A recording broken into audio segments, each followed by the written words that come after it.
সম্মানিত দেশবাসী, ঈদ মুবারক। ঈদ মুবারক আসছে আগামী 17ই জুন, পবিত্র ঈদুল আজহা উপলক্ষে আমি আমাদের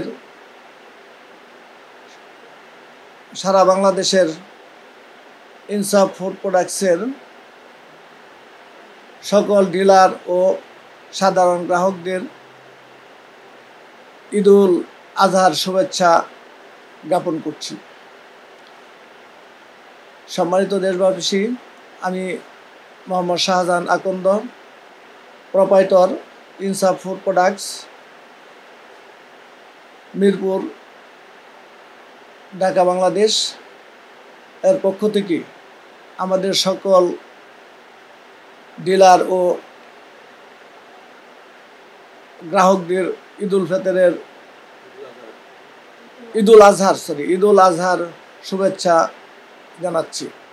যে যেখানে আছেন ভালো থাকবেন, সুস্থ থাকবেন, এই কামনা করে আমি আমার কথা শেষ করছি।